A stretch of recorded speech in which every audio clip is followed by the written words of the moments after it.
Ponce. Ito na nga, ginagawa ko na yung mga dokumento ngayon. Bakit? Natakot ka? Ano, mag-aaway ba tayo dito? Ponce, ano ba kasing nangyari?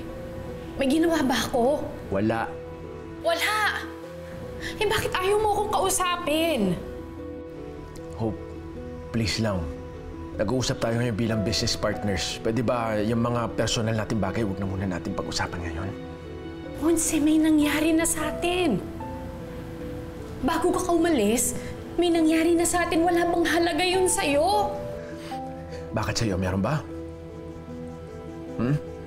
Kasi oo sa akin, kung gusto mo malaman sa akin, meron ka halaga. At sa'yo, meron ba? Oo! Siyempre! First time ko yun eh. Talaga lang.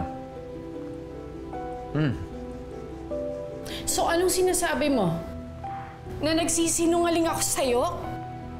Di ba? Ponce, wala akong tinatago sa'yo. Bakit mo ba ako tinatrato ng ganito?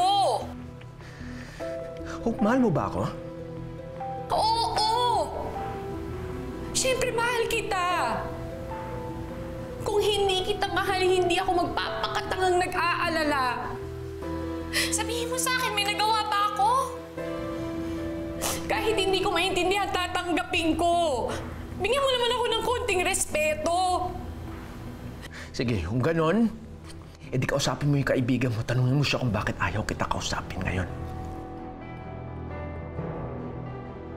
Hello, Ponce!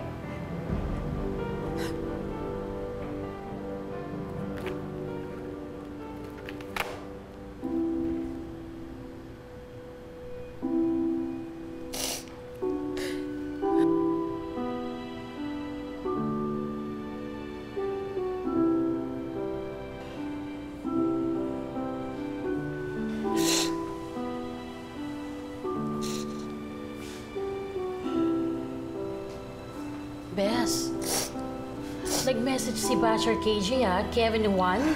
Nagsasorry siya na hindi daw siya yung nag-post ng video. Ako, ang kapal ng mukha Ay, Bes? Ano nangyari? Okay ka lang ba? Bes? Oh my God. Bakit? Bakit ba siya ganun? Hindi ko siya mag-gets. Ang sabi lang niya sa akin, tanungin ko daw yung kaibigan ko. Oh, sino ako? Ako bang dahilan kung bakit hindi ka niya pinapansin? Eh, dalawa lang naman kayo eh. Ikaw tsaka si Paul. Uy, basta ako, inosente ako sa ganyan, ha? Unless, nagsiselos si Ponce dahil sa akin na si Tasoy. Naku, may hidden desire pala yung Ponce na yan sa jowa ko, ha? Kung totoo naman na may pagnanasa si Ponce kay Tasoy, bakit ako yung ayaw niyang kausapin? Ano naman ang kinalaman ko doon? Uy, nagpapatawa lang ako. Ako din naman eh. Hindi ka nakakatawa. Tawang-tawa nga ako eh. Sabi ko na nga ba eh, best actress ka talaga. Salamat. Bakit hindi mo tanungin si Paul? Baka naman may ginawa siya na hindi mo nalalaman. Hindi lang yun aamin. Sasabihin niya pa na praning lang ako. May nabalitaan ka na ba kay Tasoy?